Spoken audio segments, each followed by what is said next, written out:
Hello and welcome to Columbus Local Podcast. I'm Len D'Amico and this is episode number 82.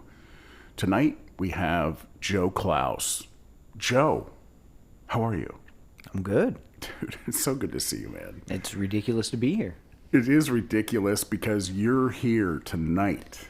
Well, I haven't told you this, but when I first heard about this, I was like, this is fucking awesome.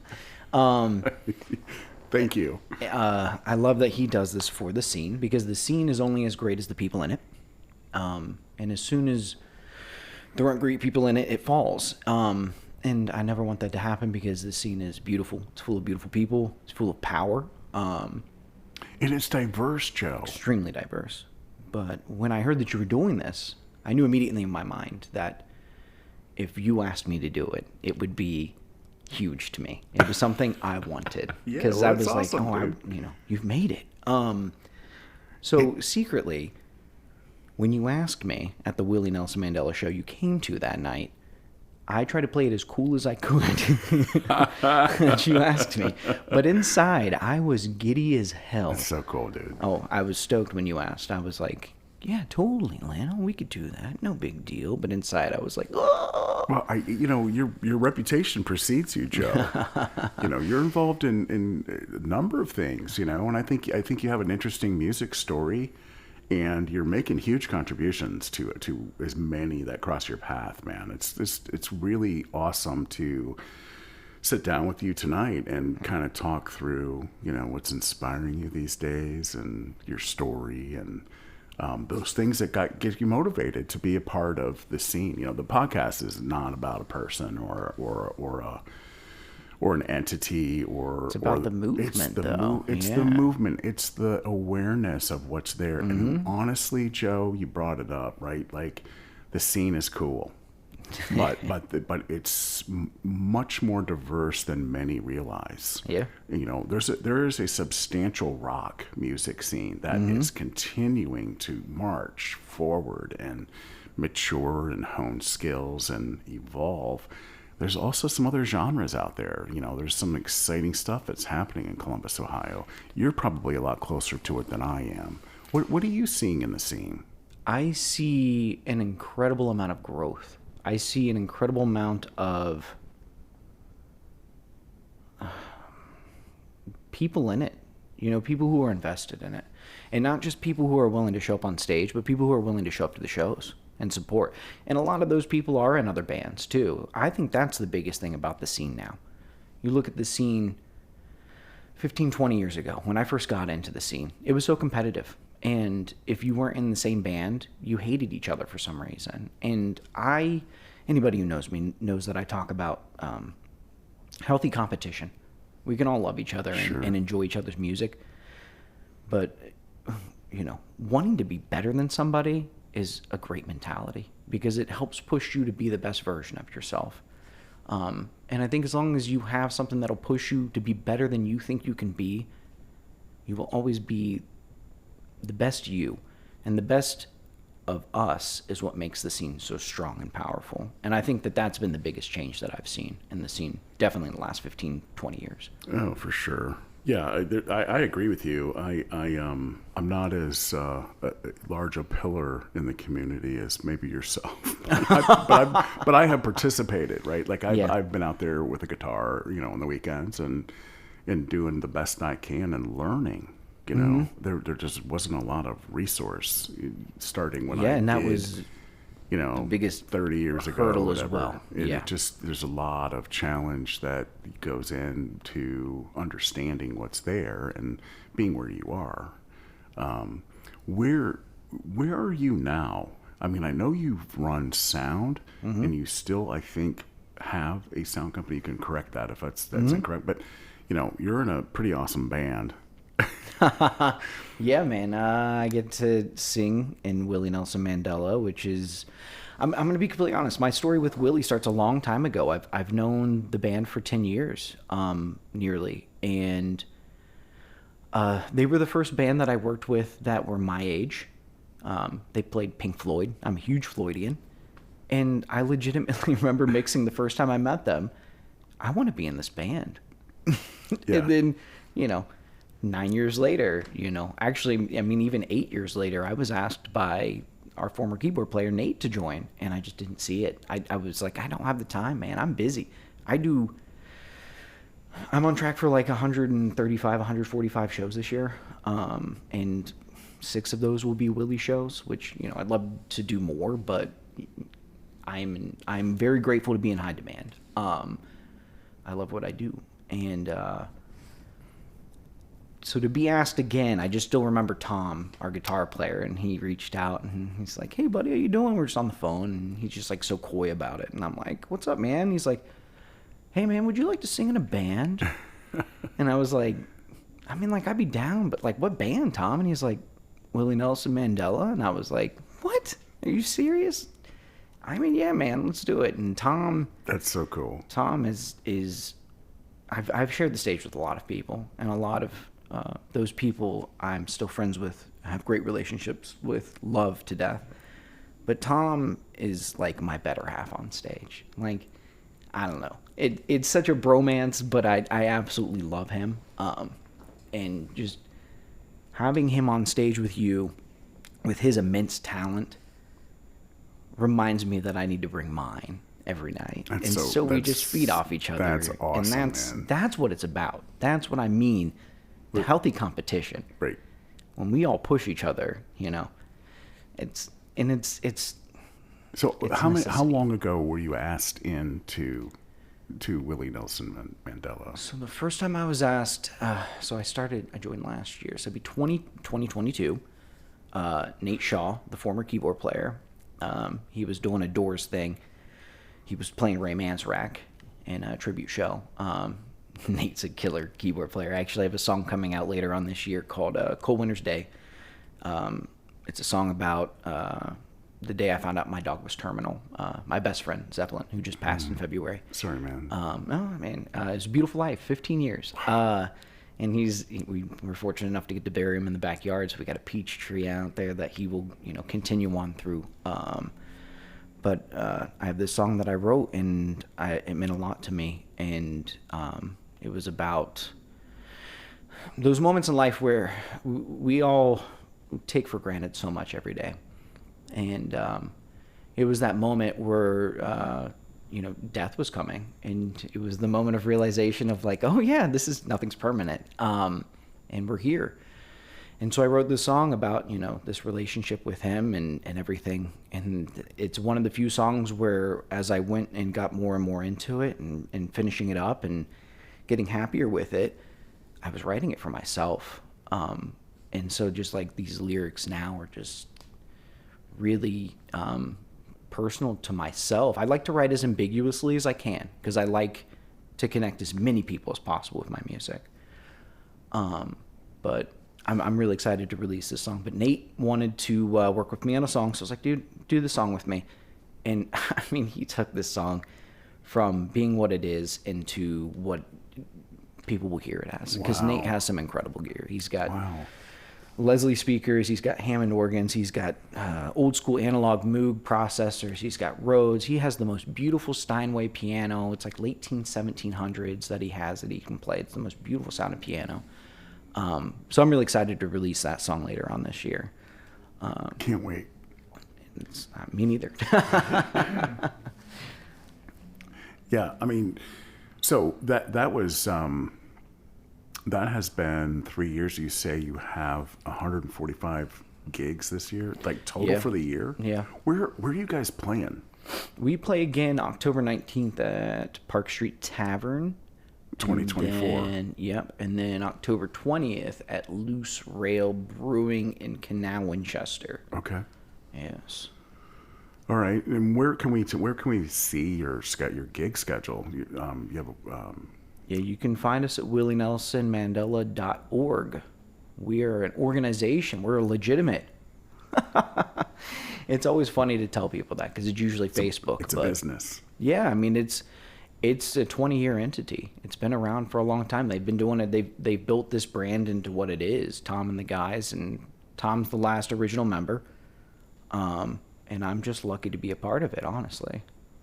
That's so cool, to get into a brand that's recognized and then be able to step in and add as much value as you have. We saw you guys literally for the first time, first opportunity recently at Fender's, and that was a great musical show.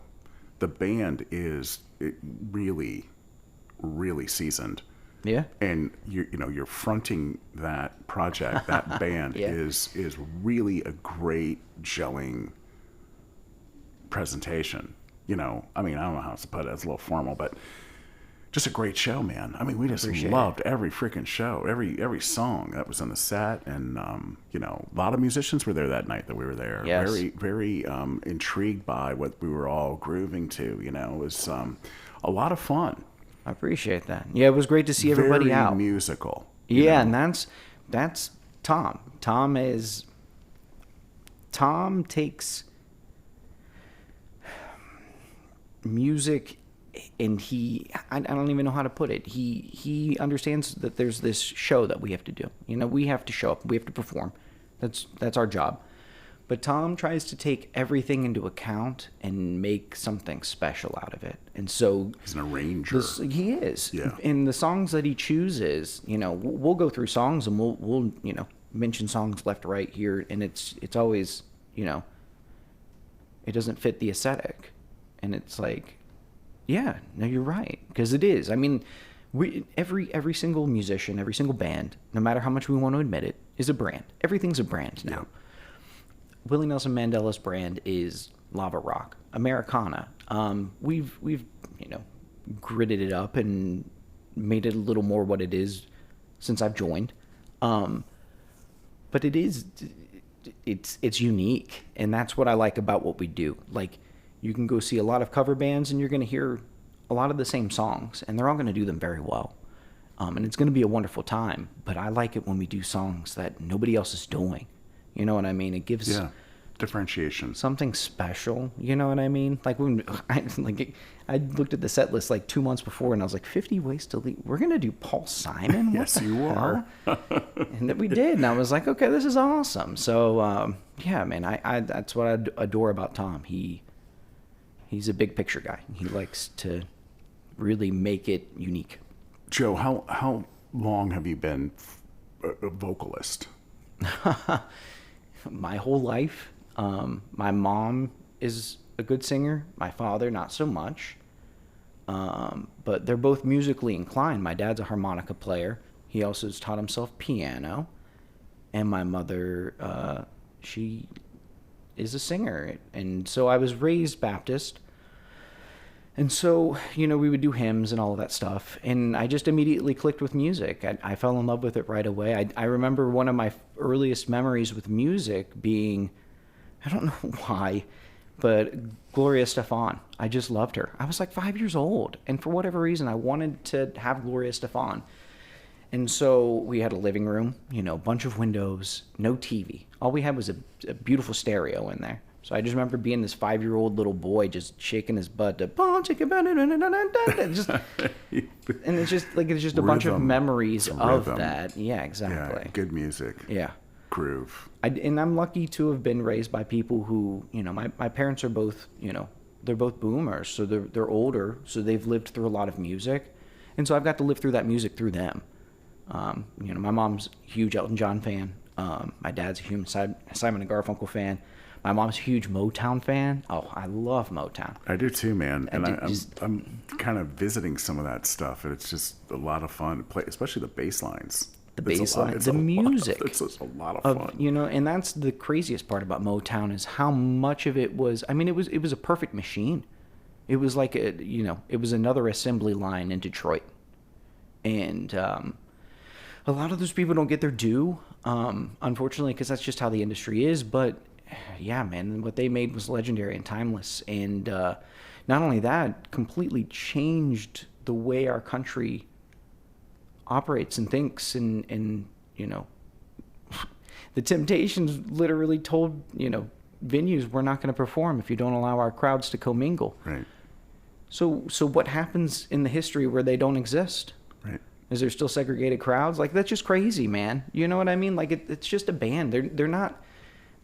they're not people who can make real change, but they are. You know what I mean? But those are the moments that are beautiful to me. That's one of my favorite things to do is listen to music and Wikipedia at the same time. So I listen to an album and I'll go down the rabbit hole of the album, and then from there, so many buttons you can click, so many stories you can read. And it helps with work because then you become knowledgeable and people, oh, this guy actually knows music. Okay, cool. It makes you more fun to be around with musicians. to know what's going on. Sure. Yeah, I mean, it's those are the moments in music that are epic. They're historic, yeah. And they're life-changing for many. Mm-hmm. It's cool, very cool. So you grew up in very music-aware household, and you're singing these songs, Gloria Estefan, and it's everything that you probably are inspired through. Yes. But where'd your music take you from that exposure? That's a young age to really start grasping. So my childhood is like a double-edged sword because I was around a lot of things, but I was also very sheltered. My family was very conservative growing up. I wasn't allowed to listen to a lot of popular music in the 90s when I was growing up. So I've had to discover a lot of this stuff on my own. And my biggest turn was I have an older brother, and he is 7 years older than me. So when I'm 11, he's 18. He's an adult. He's living life, and I'm still just a child. And honestly, my musical journey starts through him because I would steal his CDs all the time. I would, Green Day is a huge one. I remember stealing, I think it was Shenanigans, probably Dookie, Yeah. Warning. Yeah. Absolutely falling. I remember listening to those albums on my stereo. My parents bought me for my birthday, and just screaming along to them, full volume. And then he had an acoustic guitar as well. He had an old Carlo Rebelli, and I thought, I want to play guitar. And so at this time as well, I had discovered this little-known band. This is probably 2099. There's a little-known band called Nirvana. And I wanted to be a guitarist. How'd you discover this, though, man? You say you hear it on the radio, or I had friends who were they would talk about this music that I'd never heard of or never heard because I wasn't allowed to listen to it. For whatever reasons, it would be too heavy, or the lyrical content would be inappropriate for my age group, and all the power to my parents for my parents are wonderful people, still together, still love each other. I love my parents; they're my biggest role models. But I found Nirvana through probably LimeWire. Honestly, sorry, Dave Grohl, I stole your music. And we all kind of did it at some point, right? Exactly. I just fell in love with it. And my dad saw this in me and noticed that I was trying to record, and I was intrigued by this. And he was like, you know what? Let's run to Radio Shack. Let's see if we can get you something. Wow. So we go to Radio That's Shack. So cool. And we pick up this old DJ mixer. And this is this isn't built for what I do now. It's literally RCAs, and I had to convert everything, and it was everything to me, man. You found your thing early. Good for you. I found.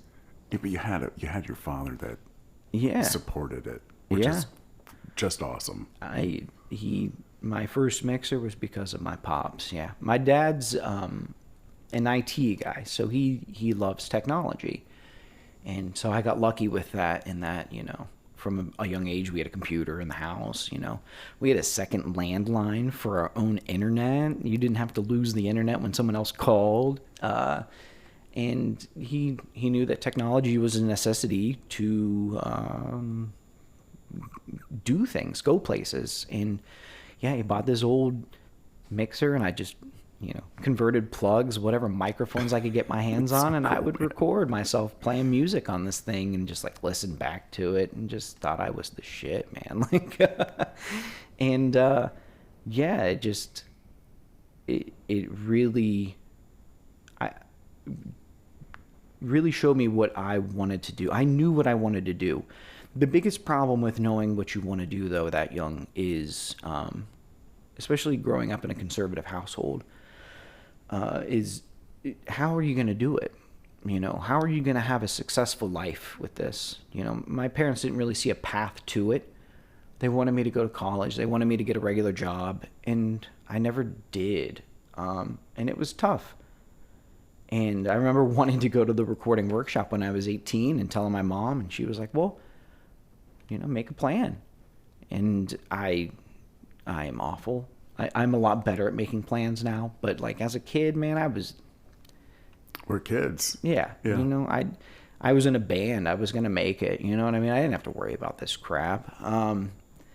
And so, we'll get to 10 years from then, but, yeah, it was tough to battle the rift of, knowing what you want and not even knowing what you want. Like, I knew that I wanted it, but I really thought I could do it. Right. On top of that. Like, how would I execute that? I don't know, but I knew I could do it. And I was in a band called, my first band that I was in a band called Fearphoria. That was in Columbus, right? Yeah, it was in Columbus. And, I was into Pink Floyd at this time. My buddy Mitch, he was into Pink Floyd as well. He got me into Pink Floyd, actually. And one of my closest friends, a lot of my musical relationship, things that I'm into now is because of him. And we, formed this band. And I was so lucky to have all of this gear. I had a mixer. I had powered speakers. Like, I had stupid shit for being, 16, 17 years old. You're singing, but are you playing instruments too? I was playing guitar too at the time. Okay, cool. And I was really good at this time. I played guitar a lot at this time. I mean, when I stole my brother's guitar, if I'm being completely honest, because it went into my bedroom at 15 and never left. I still have it, actually. I actually have songs on my album that have this guitar on it. Nice. Love this guitar. When I stole his guitar, does he know you? He knows you stole it? He knows. He knows that I have it. More importantly, He's happy that you have it. Yeah, well, I gifted him one of my guitars because he wanted to learn a few years ago. And I loaded this Strat and everything. I put legitimate pickups in it. And I was like, here, man, never touched it. But I was playing out at this time. And, it's tough to... This is a time where the scene was locked in. You know what I mean? You were either in it or you weren't. What year? Oh, goodness. This is probably 20 years ago. So 2004. Okay. I played like Midgard, the comic shop. Yep. Holy cow. Yeah. The Newport a couple of times through like different production companies where you pay for your tickets if you don't sell enough, kind of rip off stuff. But it was just a much, much different scene. It was so much harder to Scarlet and Gray. Actually, Scarlet and Gray is a great, great place to go to because I remember playing the Scarlet and Gray. Excuse me. And it's hilarious. If he ever hears this, he's going to be like, I don't even know who this guy is. I remember being at the Scarlet and Gray, and we played there a lot. That was a great place for younger musicians. It was under 21 was allowed. It was awesome. Where at Scarlet and Gray? In the parking lot? The corner. I forget what the corner of the street. It is on campus. Yeah, right across from the water vets. Were you playing inside or were you out in the parking lot? Yeah, inside. Man, that's not a very big place, is it? No, but you were able to do your thing. When you only have like 15 people show up, it looks good. And all the people that came in and exactly. Buckeye Tire. And I remember playing there. I played there with a couple of different. I played there with Fearphoria, with Mr. Coffee, Tie Dyed White, and there was always this one guy who would run sound who was epic. He was so much better than everybody else. David Allen Haberman. I don't even know if he knows me at all. But this guy legitimately inspired everything that I aspired to be. Wow. Because I would show up and I would be like, this guy gets it. Why can't sound guys be like this? And so I wanted to be that. Create the I wanted to reinforcement be for the space. Exactly. Yeah. And when you're in bands so much and you do this and you put in all this effort and I mean not as much effort as I could have, let's be honest. I was a teenager, young 20-year-old. It doesn't pay off as much as you'd think. And so at that time I realized if I want to make a career out of music, I'm going to have to do something else. Because there's just not enough money being in an original band. Fortunately, I was playing a show in Scully's. No. It was at Newport. I was at the Newport, and I was playing a show with Fearforia. And luckily, I met this woman, and I didn't say 3 words to her because she was stunning.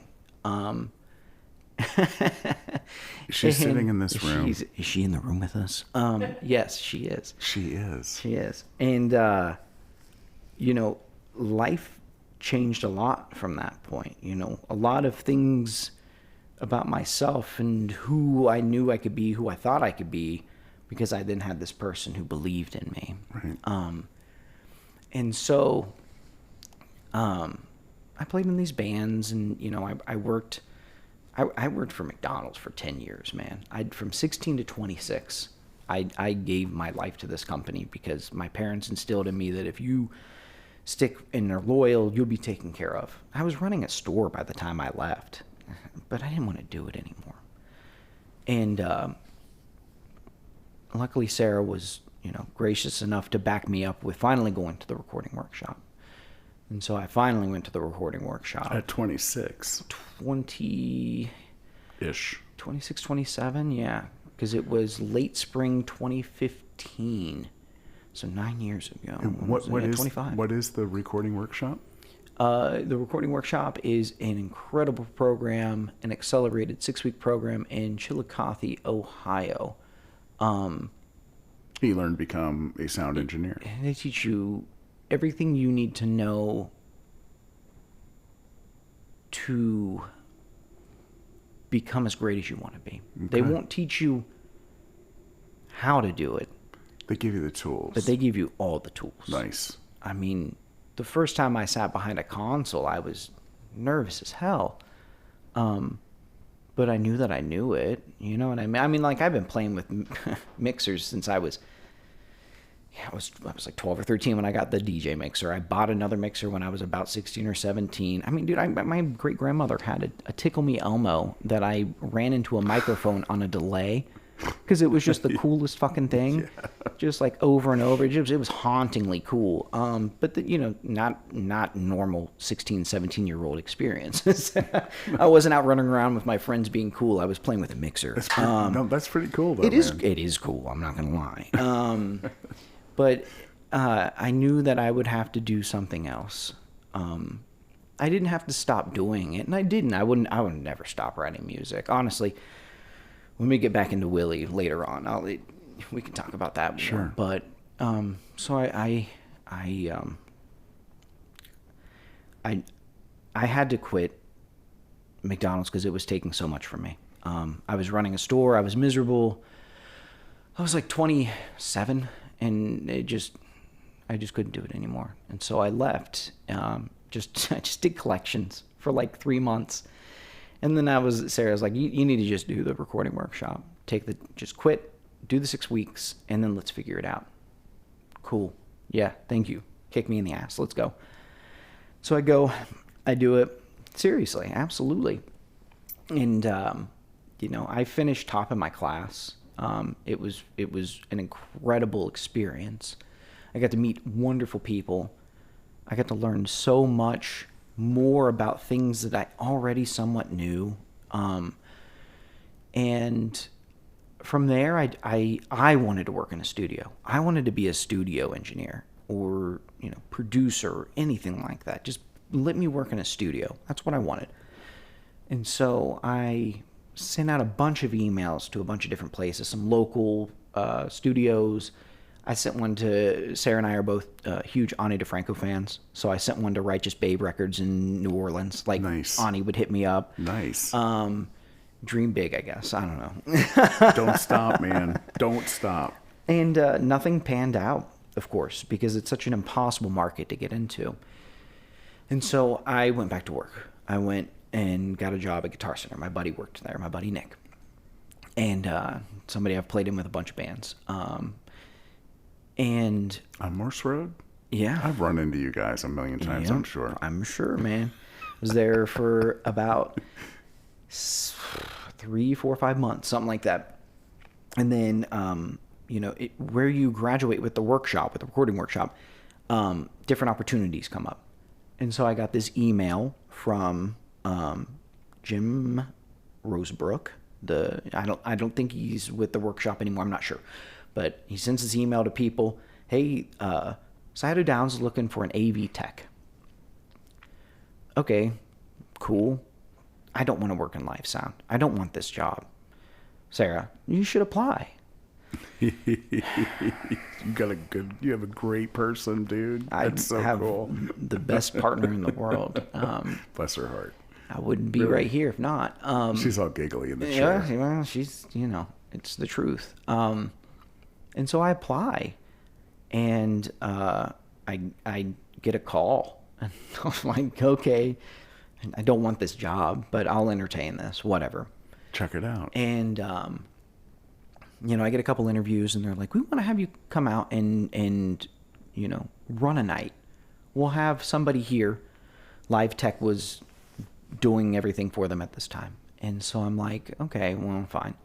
So ironically, this is around when my mother found out she has cancer. And I unashamedly used her surgery as an excuse to get the night off so I could run sound for this interview. So the night that I actually ran sound, it was with Dirty Money, live band karaoke at the Brew Brothers. First time I got to work with them. I've been working with them for like 10 years now. I love those guys. My mom's on the table while I'm doing this. And I knew that I had to do it. I knew that I had to pursue this moment, even though there was greater things happening, because at the end of the day, if anything would have happened to her, me being happy and successful was more important to her. And my mom's made full recovery. She's fantastic. That's great to hear. She's still with us, thank goodness. But yeah, it's such a weird story of, this moment that I had my biggest audition, if you will, during such a scary moment, And so I got called back for another interview, and I just remember sitting down, and I remember telling Jim Kolb, he was the director of IT there, and they wanted the position through IT because casinos are completely connected. Everything is networked. Everything is, there's not a single piece of equipment that involves money moving, which is everything, let's be honest, at a casino, that isn't on a network. So I was a part of IT. And I remember sitting down in the final interview and him being like, I think this might, like, do you have anything else to say? And I was just like, I think this would be a good fit, man. I think I'd win. I think you'd win. I don't know, man. I was like so nervous, and I didn't really know it's such a weird interview to be in, because it's like so professional, but also like you're going to be a sound guy, Yeah, that's right. And you have some pretty serious gear that you're going to be tweaking knobs on. So there's an opportunity that's definitely in your face. 1,000%, and even more so than I ever really would have known at the time, right? Yeah, expected for sure. And so, Jim hired me, and I see him from time to time, and I even tell him my entire success is because of you. Anytime I'm at a gig, I always point at all of my gear and like, this is because of you, man. If you wouldn't have given me that opportunity, I mean, the amount of people that I worked with, the first QFM house band contest was at the Brew Brothers. That was like my 4th show. And you mixed that? Yeah. I mixed every QFM house band contest. I mixed the first 5. Jackass Genius was the first 2016, one. right? Yeah. Yep. Yeah, man. Oh, that's so cool. It was so, wild. And so you mixed that show. That's a big deal. Oh, it was a huge deal. And it's a $250,000 setup there. It's not being used there anymore, unfortunately. I wish, if you're listening, Side of Downs, please bring it back. I don't need the work, but I take it. Do you know where all that stuff is? Oh, it's still up. If you go there, the there. stage is still there. Yeah, the speakers are still there. I just I had a They just stopped booking live entertainment. they stopped doing music in there when I was still there. They had I remember showing up every day at that place and telling myself that I need to not take every day for granted, because was who it knows how long. COVID that stopped it? No, it was it was or after. Just curious. I don't remember. There was a manager that used to work there, and she knew that if bands finished early, the people could leave, and so they created this environment of, don't come out for the band because you'll feel like you need to be kicked out. And there was actually a moment where they had new management come into the place, and they came to me and they said, well, what do you think? And I told them, it's like, you have to grow something. You can't just expect people to show up. You have to put in at least, honestly, I tell people, you need to give something 6 months to develop realistically in this industry. If you're not willing to give in that time, then you don't need to waste your money, because you're just going to waste everyone's time and everyone's money. If you're willing to give something 6 months and you put in the right work into it, if you get the right people for it, you can make something truly great. Yep. But if you're not willing to do that, and as much as I loved that place, it was a restaurant first and a venue second. Well, you got great exposure to a lot of different instrumentation and vocals and microphones and, just getting things set up. Yeah. What a incredible gear. What a great time. It was, and the people that I got to meet through that was absolutely insane. I mean, like, we had, Mark May, rest in peace. He performed there, and I get to work with him many times. Legend. Yeah, he's got a great story. I mean, I know he's recently passed, but he really went far. Yeah. Out of Columbus. He's amazing. He's killer. He man of mystery, but that's what made it. He was cool. He was just cool. Yep. Honestly, I mean, like Ray Fuller. So Ray's many a people. Sweetheart. Yeah, Ray's. And he played there. Oh, Third Degree Sideburn. Used to play there a lot, I think. A couple of times. Maybe the Digs. The Digs, definitely. Yes, with Bart and Lars. You were just talking Keith when he was still in it as well. Man, so many bands, dude. I mean, like... And you were there from 2016 forward until they stopped doing it. 2016, and 2016 to about 2018, they stopped running sound in the Vale Bar, or in the Brew Brothers, and moved it to the Vale Bar. So then I was working in the Vale Bar. Willie Nelson Mandela is where I met them. I could sit here and name every single band. Radio City, when they were just coming up. Oh, yeah. It's hilarious to talk to JP and Nikki, and it's like the beginning of their relationship, and it's like, I remember that. I was there. You know what I mean? Like, I saw them on stage, look at it, and I was we like... all did. We all saw that. It was awesome. Are they a thing? They didn't really... Yeah, it was cool, though. Yeah. It was cool. You knew, though. Just one of those things, Man, what's Jim Roseberry's band before the Gypsy Kings? Was it Radio Surfers? No, I can't remember. He was in Radio Surfers for a while. With Wolf. Wolf was in it as well. Oh, man, I can't remember what the band was. That they were there all the time. Deuce and a Quarter. We had a Thursday blues night every single week, and it was hosted by QFM. So that was how I met. That's pretty cool. The wonderful Christy Kemper.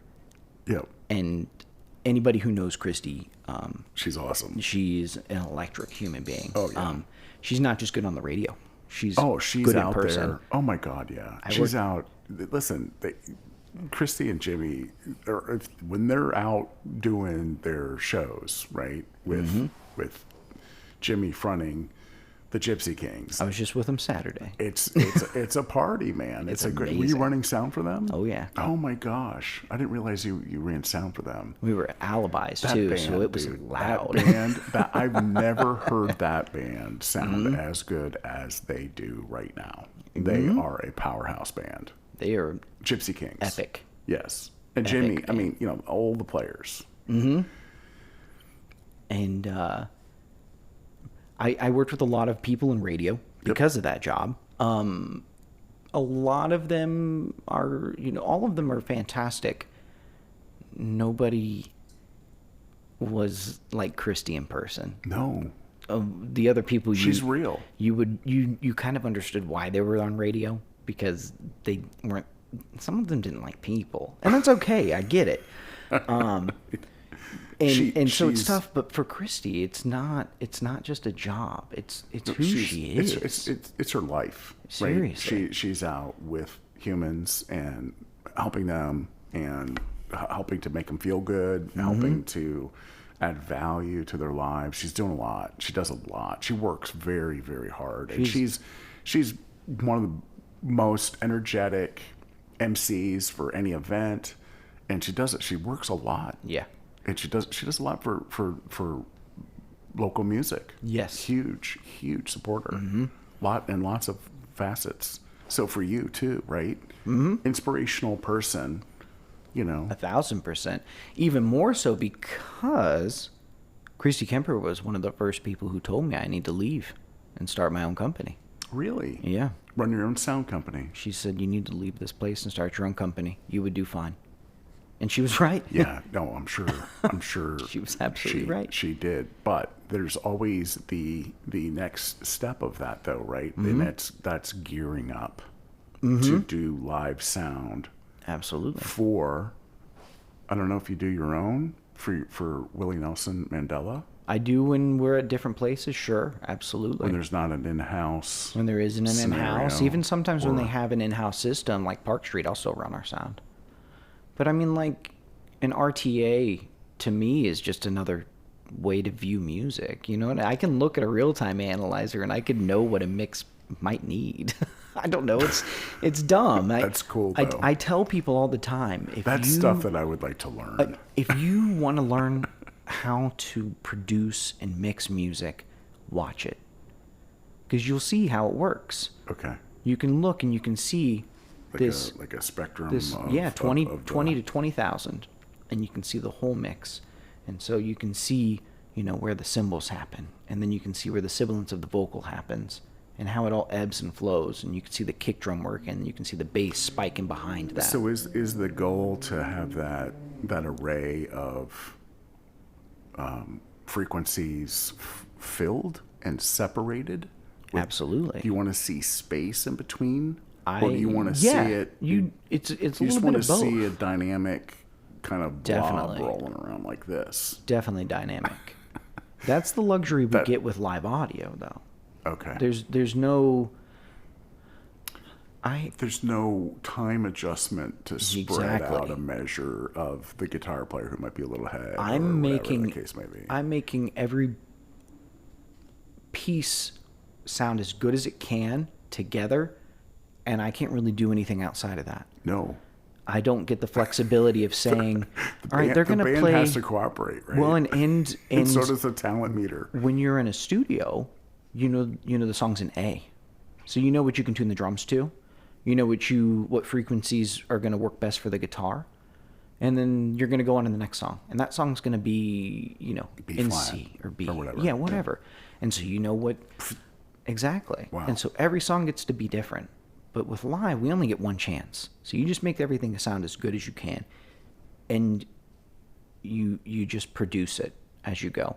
So, the 60s recordings that we're so familiar with, in even 70s, anything on tape, before automation, the band, the engineers, the producers, they were the automation. So when you would go to print to your 2-track, your left-right, your main mix, you would know every single point. Hey, at a minute 37, make sure to fly in to bus 1 for the slapback of delay, and then pop it back out at 1. You know what I mean? Everything was was measured, and then you would press play. And then everybody would be like, well, I got to turn this up here at this point now, and then we'll bring it back, and then we'll bring this and flood it here at this point. And then by the time you're done with it, that was your 2-track take. Man. Nothing was, you can't, that's my biggest issue with music today and music of yesterday. People love to hate on music today because it employs things that they think are tools of today. They're not. Autotune has existed since the 60s. The Beatles invented autotune with the ADAT flooding, where they would take the tape, they'd take 2 tapes, it would be the same exact take, and they would play them at the same time, and all they would do was stretch the tape as it played, and it would add fluctuations and dithering, and it would make the 2 takes sound completely different. They did it on guitars. They did it on vocals. The Beach Boys did autotune. They would take multiple takes, and they would cut it up and put the best parts of the takes together. None of this is new. We're not reinventing. Just different tools. We're making though, it right? Different Different tools. Exactly. Yeah. We're making my job obsolete. But that's what I get to do. I get to do that with live sound. I get to, oh, this is a little quiet. I'll bring it up here. Oh, this patch is a little hot. I'll bring them back. Yep. There's a lot more space. This is a slower song, so I can run a little bit longer of a delay, or the snare reverb's too much. I need to back it back a touch so it's not like stepping on the next beat. And it's just constant, and that's what I love about my job. I do the same thing every day, but it's never the same thing. What is the name of your sound company? It's just me. It's just Joe Clouse. Joe Clouse. Yeah. Joe Clouse Sound Running is kind of sound. what I'm going for now, because fortunate to have Stephen Klein. He did me some banners that I'll get to hang up here soon. But yeah, I mean, Good. you can. Steve Klein's doing great. He's doing great work. man. I was just expressing to Production. I just saw Kelly Rush on Friday, who I know you just had for the Oh my the gosh. Choices episode. Yeah, and sure did. I tell Kelly all the time that I love her because she's just a badass. Yep. I Total. love badass people, but badass women, man. I know. I'm married to a badass woman, I am too. and so. But we're not married yet. yeah. Or we're not married, I should say. Oh no, I know something I shouldn't. I don't know. We haven't really talked about it. We need to talk about it. It's the joys of a good relationship. Yes. Is it's not necessarily She's a awesome. necessity. She's awesome, but she's also a badass. I know exactly what you're talking Dude, about. Beth is a fucking badass. Yeah, I'll she be is, completely dude. honest. She's totally- Anytime I see a picture of her, I'm just like, man, I want to be that cool. Seriously. So I always tell Kelly, like, I absolutely look up to her and what she does, what she's done for the scene. This is the people. These are the people that Yes. have She's invested pushed in the people. scene. She has made this beautiful women-led, for women scene in Columbus a need that's been, something that's been needed, and she has done it. And she has not just done it, but created a fucking monster, man. And it is badass. It is. There's not enough representation for women in our industry. I mean, flat out. It's getting a lot better. And Yeah, any time that I corporate have, America's had its days like that, right? In general, music is anytime that we do have a new, any woman in any role, that I always get so excited, man, because this industry's for all of us. Anybody's welcome. And if you feel like you're not welcome, you let me know, and I'll make you feel welcome, because we all deserve the chance to do this. But I was just talking to Kelly about Stephen Klein and how, in our country, we have a lot of big companies, and they like to eat up the little companies. They like to, take away their business, essentially put them out. I'm so lucky to have a big fish who's there for the little fish in Steve. Like, he has done so much for these lower companies, and he'll bend over backwards for any of us. And we're lucky to have him, honestly. yeah, he's doing a lot of huge movements, in that area of production, obviously. But then to your point, to make the time, to assist and help show what's been successful and allow you to be a part of that whole Yeah. scene, that whole movement of bringing along sound. And because there's so many gigs. I mean, this year, 2024, at the beginning of the year, when I saw all the actively working cover bands post their shows, I don't think I've ever seen that many shows ever. Yeah. For a band. We are Seriously, ever. 2024, and I think 2025 is going to be like, oh yeah. you know, like I'm starting to see some of these bands post their shows. I'm just like, holy cow! It's like a world tour schedule. It's huge. I think It's Patrick awesome. Bullock's going to start 3 more bands next year too. I So hope so. He started 3 in the last exactly. year. I would think he's going to keep going. So He's too influential. He's awesome. He's doing great another- stuff for the people. another person who, yeah, the Columbus scene is only as great as the people in it, and that's why I try to show up every single day and do as great as I can every single day. And I also know that I'm replaceable. We're all replaceable. We are. Let's be honest. I'm not going to sit here and, bullshit. Like, this industry's tough, man. It is tough. It can and it's distracting, and you get pulled a lot of different directions. People want you to do this, and you're like, I don't know that I can. Like, I don't know that I have the time to do it, Yep. kind of thing. And so I get that, but people are still, hey, this and that, this idea, that idea is great. Yeah.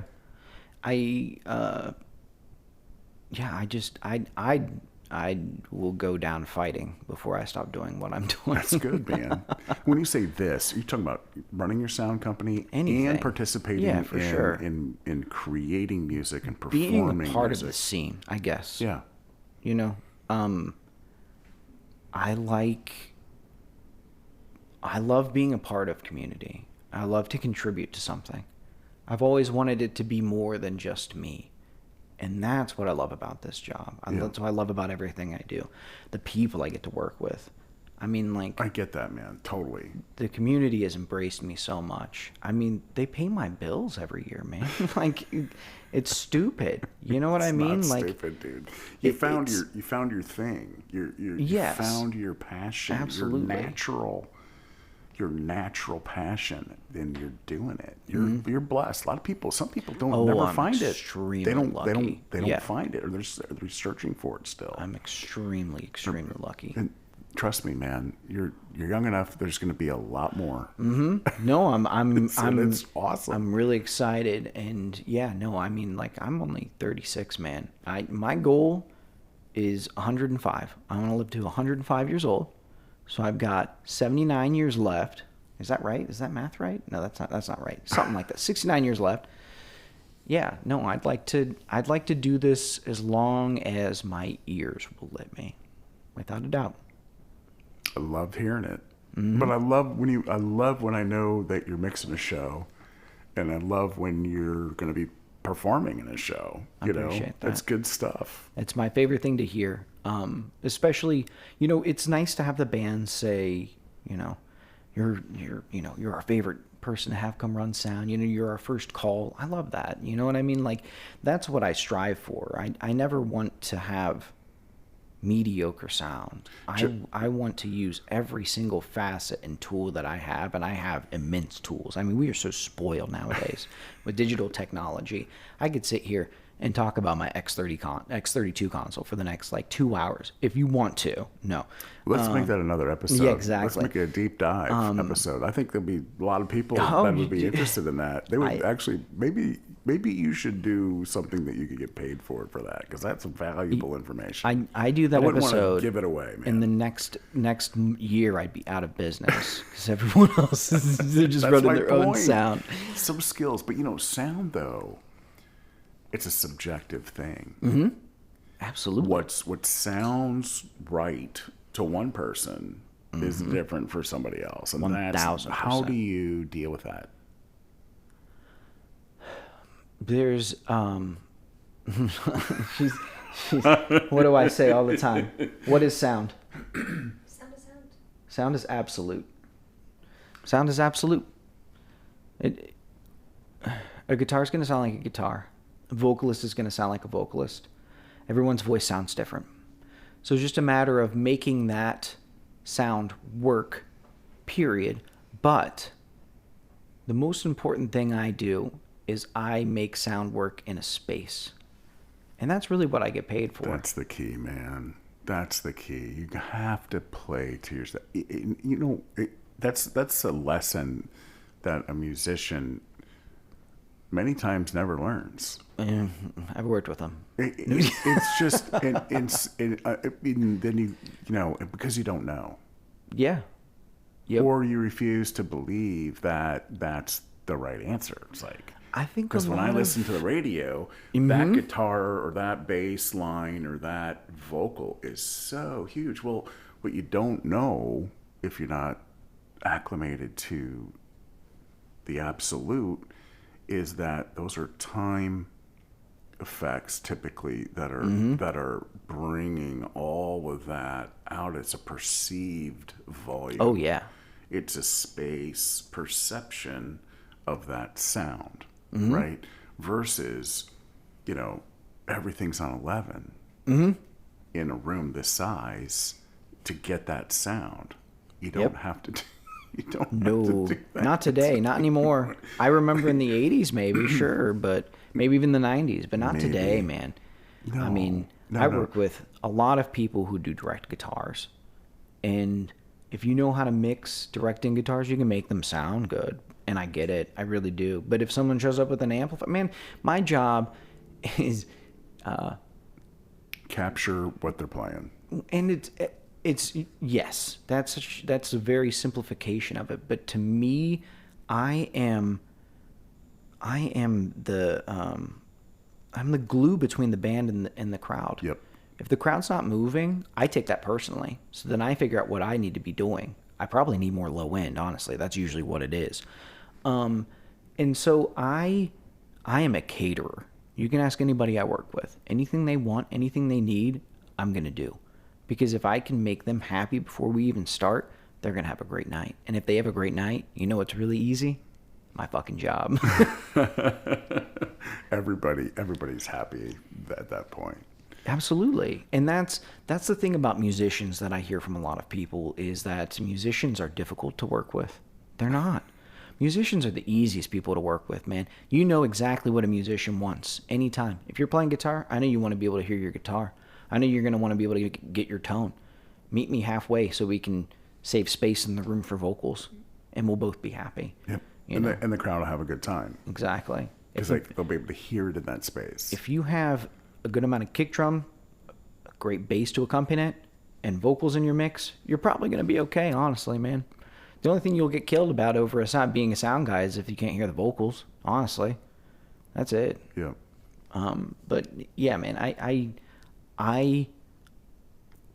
when I went to the recording workshop, I was lucky to meet Bill Halverson. And Bill Halverson is the engineer to Stephen Stills. He's pretty much done everything Stephen Stills. He said he's done like 10,000 hours with Stephen Stills. Man. And the thing that I learned from him was cater to your musicians. Cater to the talent. Because if you get a great take, it doesn't matter what it sounds like.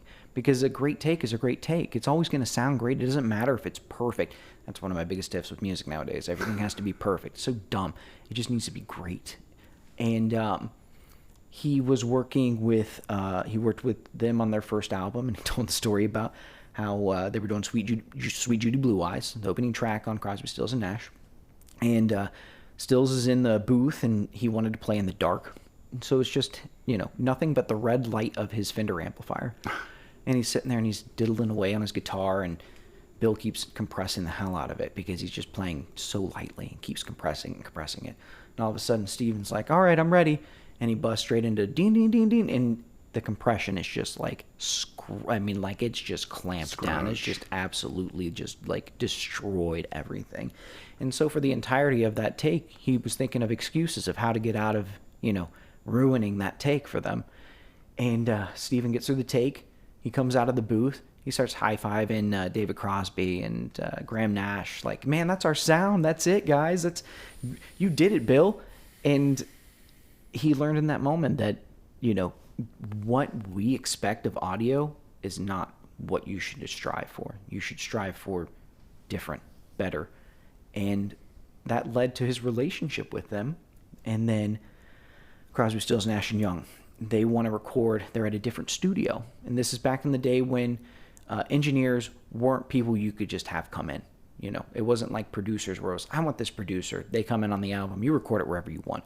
This was, you go to the studio, you get what the studio has. So Bill's not at the studio. He's at a competitor studio. And they're trying to do Almost Cut My Hair, David Crosby. He wants to play guitar and sing at the same time. The engineers, it's impossible. You can't do it. And so they fired the engineer. Good. So Bill ended up quitting the studio he was at around this time, and they asked him to come engineer and produce the album. And so the first thing they did was Almost Cut My Hair. Stuck David in a booth, threw a pillow over his guitar amp with a microphone, threw a microphone in David, got the take. That was it. And that lesson to me was everything, because it defines what makes great music. And that's the take. It's the performance. That's so awesome to hear you say that, man. Nothing more than that. You can make somebody sound as good as you want to make them sound, but if they don't hit their performance because they're being held back, because they're not hearing what they want to hear, or they're not in a good mood, or you've missed your moment at this, to fly, whatever, there's so many things, but if you miss any of those things, the performance suffers. And when the performance suffers, the band suffers. I'm a representative of the band anytime I'm at a venue. If the venue owner needs something from me, if it's too loud or I need to do something, I'm on it. Right. Because if I'm not, that band doesn't get called back. That's my fault. That band's not calling me again. So how do you apply your personal principles to sound and catering to the musician, to your communication with someone else who's running sound when you're a vocalist of your band? You know what I'm saying? Yes, I completely understand. You have an attitude. You have a very collaborative, cooperative attitude about being on one side of the fence. Now, when you're on the other side of the fence, how does that communication go for you? I'm an extremely easy person to get along with. So you just do it. I switched to in-ears recently, so I'm an in-ear monitors guy. And the only thing I really need is me. Feed. And I run one ear, and everything else I just work off of front of house. I mean, like if I can hear Tom's guitar, I'm fine. But yeah, that's if I'm going and I'm only going to perform, there's a switch. And I hit it. Because to produce and perform at the same time is a whole different thing. And I love to do it. Yeah. I love, I'm probably my favorite vocalist to mix. No, I'm just kidding. Dude. Your shows are great, though, man. I appreciate that. We take a lot of pride in it. And, to be the least musically inclined on stage is such a gratifying experience, man. Brian, our drummer, he's a music teacher. Andrew, our bassist, has been with the band for years. Tom's a Capital graduate. I mean, he teaches. Yep. So these guys all know music, and they speak a language I don't, and I love it. You know what I mean? I adore being the dumbest person in the room, man. I do. I love to learn. I love change. I love anything that pushes you to be. To go back to Jim, who hired me at Scioto Downs. He was an incredible boss because he knew what I could be more so than I could be. And so he demanded so much, and it was annoying. But also when you'd get done, you'd be like, holy shit, I can't believe I did this. Like, I just produced the hell out of this show. It was like the first QFM house band contest.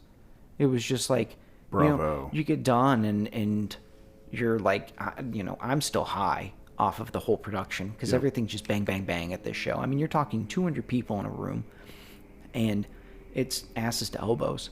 I'm running through the kitchen line to get to and from the stage because I'm the only engineer.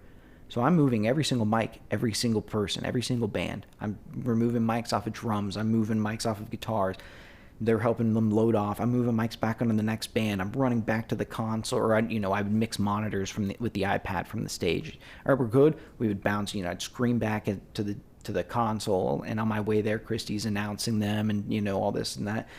And it's you get done, and it's done like that, and you're just like, I'm still so elated, and this is at a time when I was still learning a lot, and so I still can. I hope that I never stop, but I beat myself up over shows sometimes where I could have done this better, I could have done that better, and there was a couple moments in shows, with the QFM house band where it would be like, oh, I got, and you get the end of the night and everybody's like, Joe's amazing, great job. And I'm just like, I'm high-fiving, I'm shaking hands with people, and the shows. It's a great show, man. Mm-hmm. It really is. I can't wait to the Park Street because it's right down the street here. Yeah, dude. Yeah. October 19th. Yeah, 10 p.m. Yeah, oh man, it's a late start, but it's going to be a great show. I'm excited. I haven't played with them since the Fender show, so it's been a while. And then you'll have we're definitely, it's on our calendar. Oh yeah, I look forward. There. Yeah. It's a musical show. It's musical. It's good, and it's obviously a seasoned band.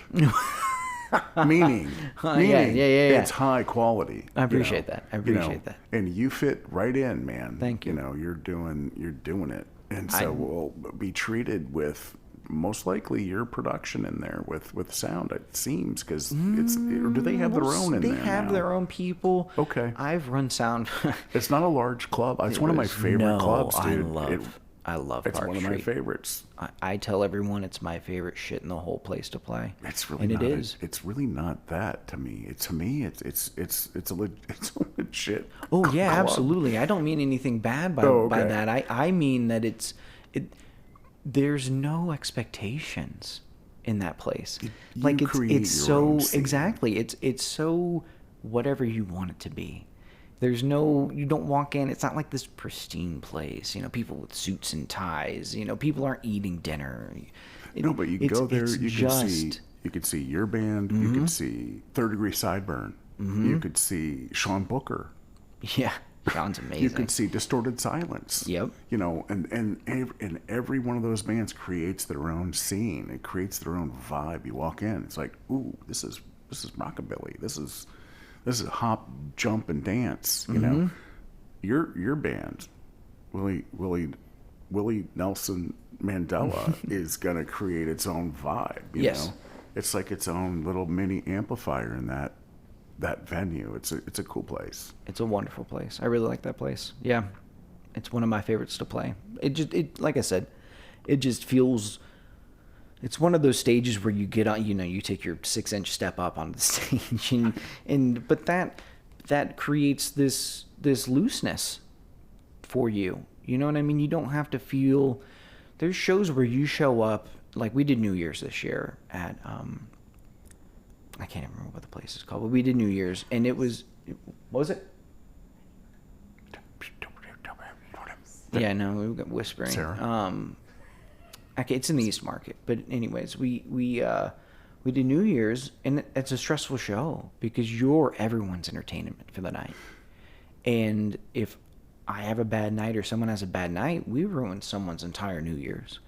It's all they're going to talk about that year. And that's what I love about Park Street, because it's not that. And so that's exactly what I'm talking about with barriers with performance. Park Street is such a lax place that you can show up and just play your ass off. Yep.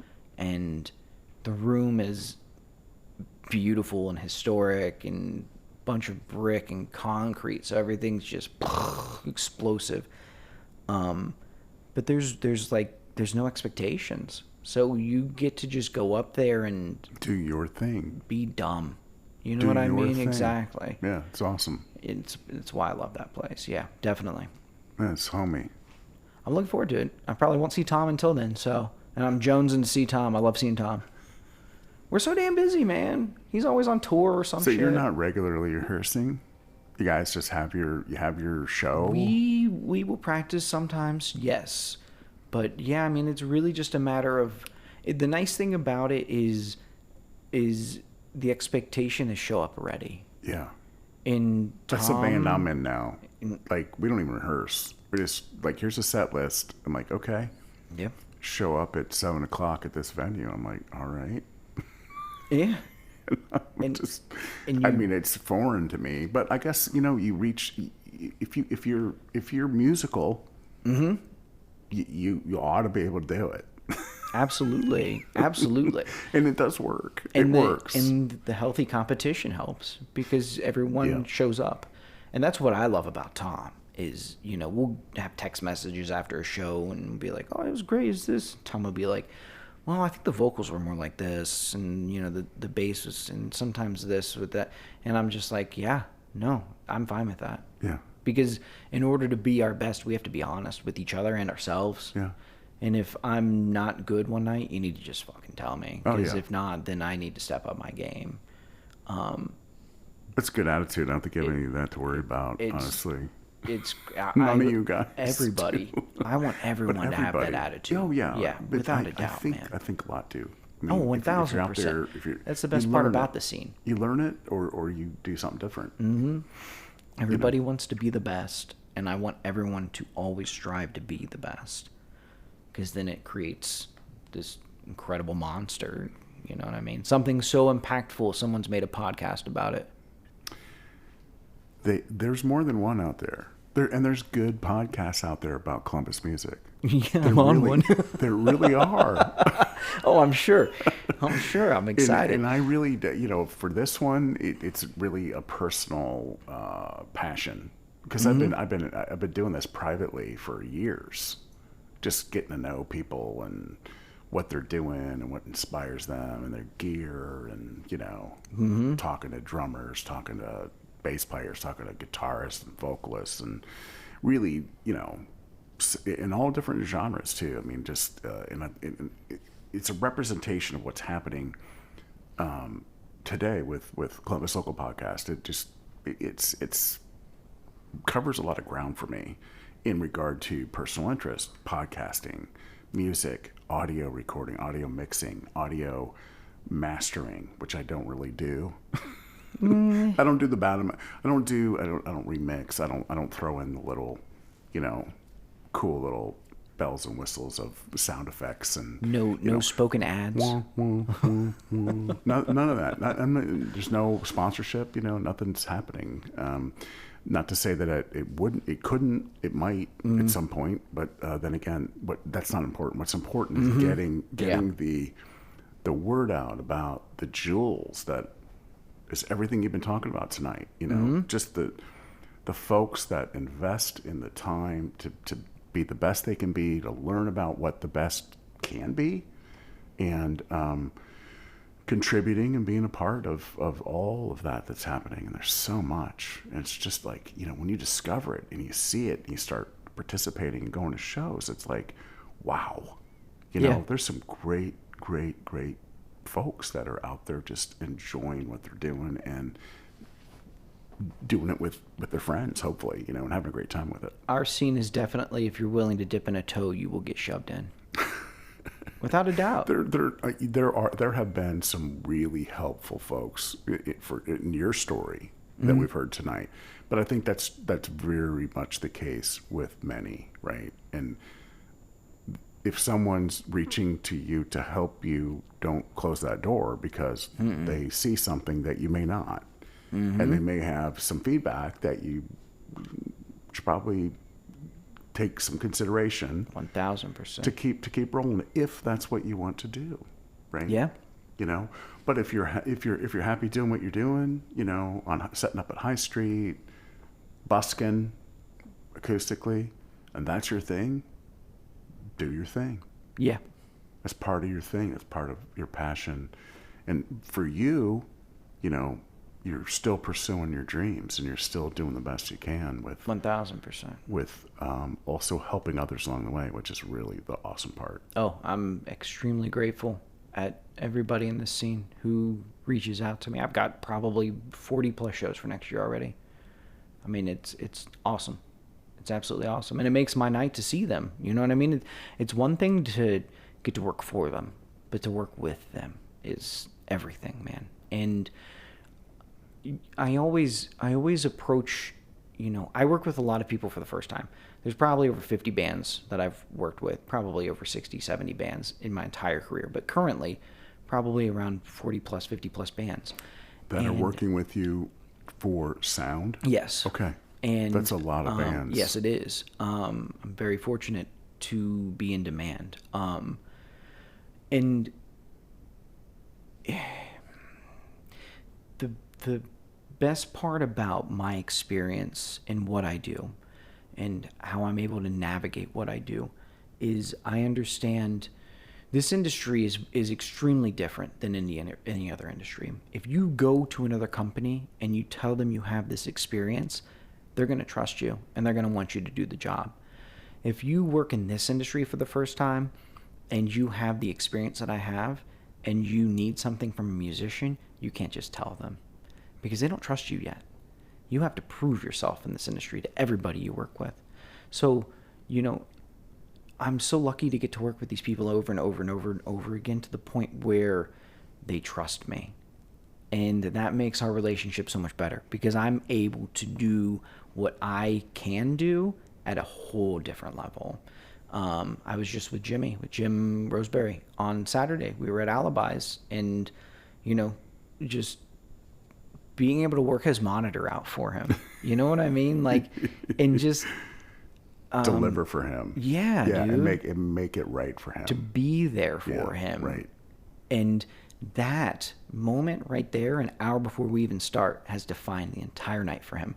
He's going to have a great performance. It means my job's going to be easy. Absolutely. And that's what it's all about, man. And to be able to just, I remember I literally pointed in between the monitors and I was like, stand here for 2 seconds. And he just went and stood there and I hit, a drum machine.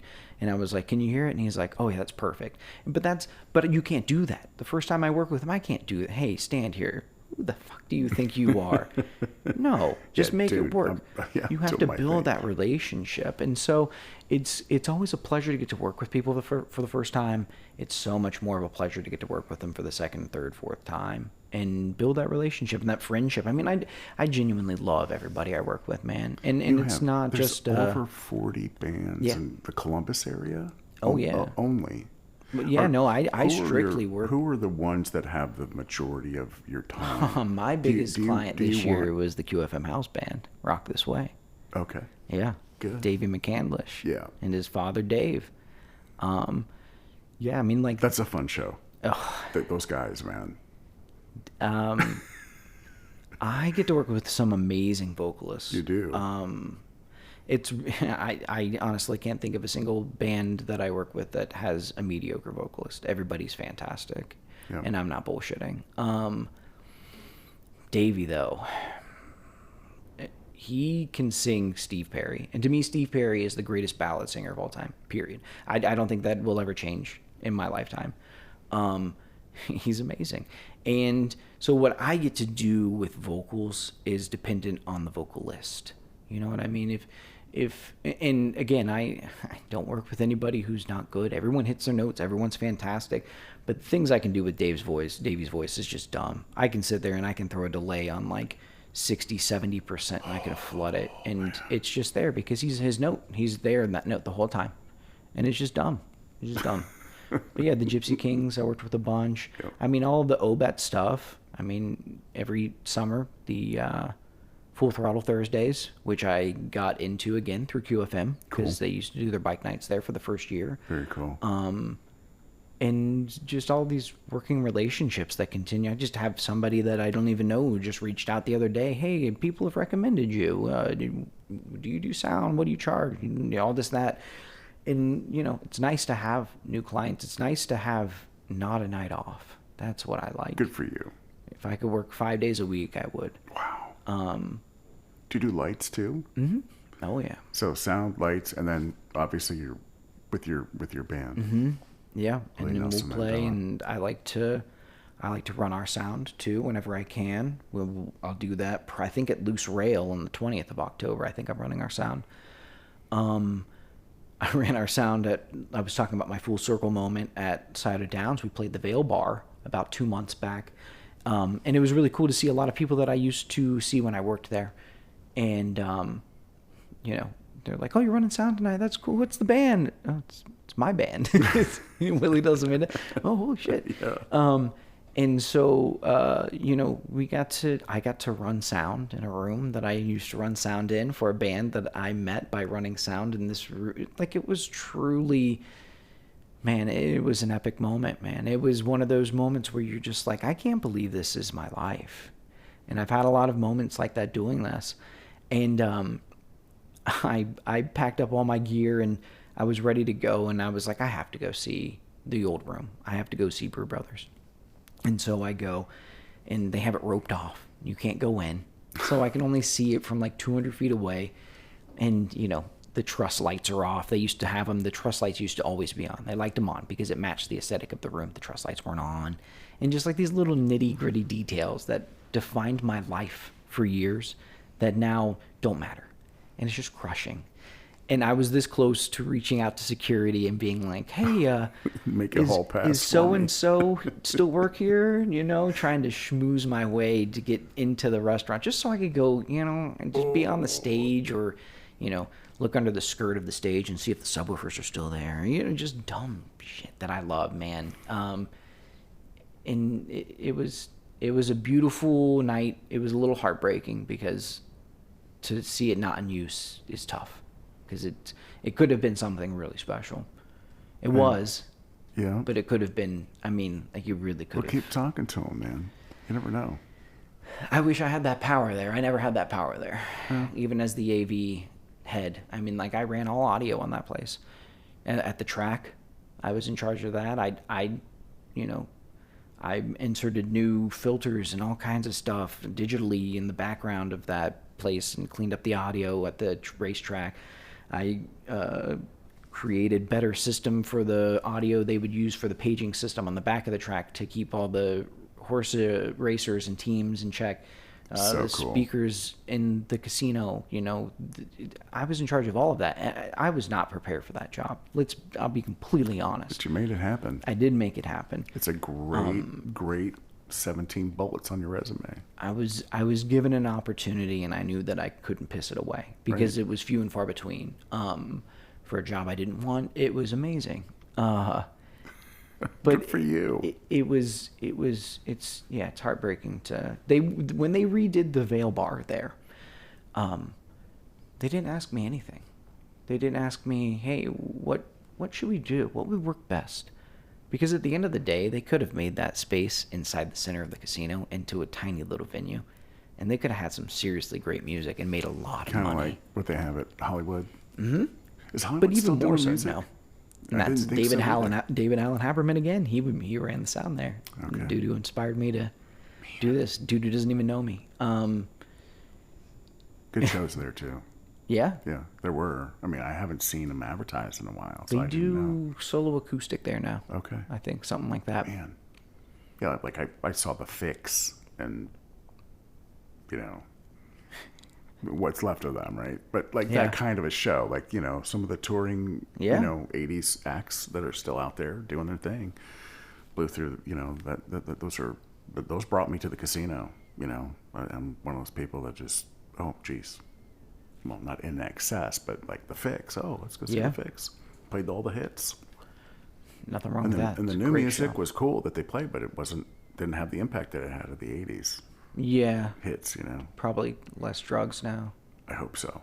Yeah, I hope so too. It makes not as good music though. No. Joe Clouse, my God, what a great! Anything else you want to convey tonight? We hit everything important. Man, you've shared a lot of insight, a lot of your story. I mean, like, I would be remiss if I didn't mention my own music because I love to produce music. So I do have some music that I'll be dropping soon. I've got a song called Win or Lose that I want to drop in the next, I'm hoping, a month, honestly. Okay. I can't wait. I've got like 10 tracks that I need to finish. I'm going to do singles just because it's easier once I get done with having enough. Because I like to do soundscapes. My first album, Perennial Millennial, is a beginning to end bookend kind of a thing. I'm a Floydian. You know, I love music to be more than just the song. I want it to link and interweave and play a story for you. Cool. So yeah, I mean, if you check that out. Where do we follow you to get these releases? I'm anywhere, man. Spotify, Apple, Amazon. Joe Clouse? Joe Clouse. All right. Yeah. We'll send some links in the episode description for the platforms. Absolutely. To And then check out those, Willie and then Nelson Mandela. Follow those, and then when you release a new single, Yeah. boom, you get a nice little notification on your That'd be device. nice. That would be nice. But yeah. Looking absolutely. forward to that, Joe. And come see me at a show. You're doing great work. You've done great work. You continue to make contributions. We know you're going to be there in the future. Oh yeah. We're gonna, Oh yeah. We're going to Like stay I said, in touch. I'll be fighting till the end if someone wants to get rid of me. No one's going to do that.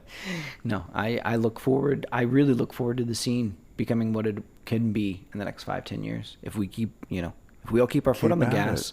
Keep at it. And I think the next thing is to broaden the genres and maybe have a melting pot of folks that can blend into like a world beat or a totally new creative way. You know, that's something I'd like personally to be a part of, maybe helping assemble if possible. For sure. And I think that to your point, this Columbus, Ohio music scene, just the eclectic presence and so many people that are just out there working hard, mostly as a second Oh yeah. facet of their life in regard to. I'm very lucky that this is all I do. Yeah, well, I mean, you've earned it. you got mad skills, man.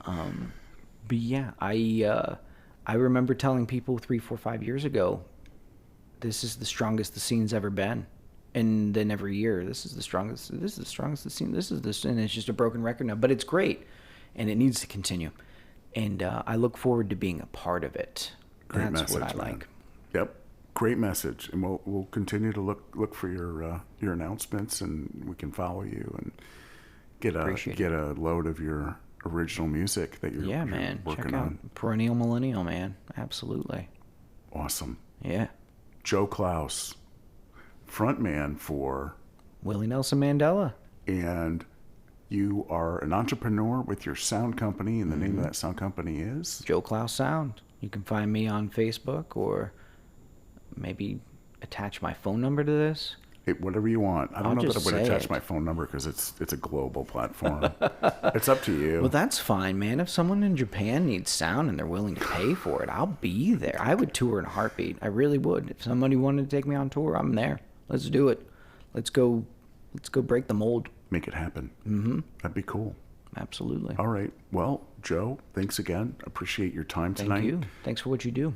We're going to stay in touch with you, man. Can't wait to hear all this new music coming. Yeah, appreciate it. Thank you. All right, guys. That is episode number 82. Joe Clouse. Thanks for listening. Have a great night. Bye-bye.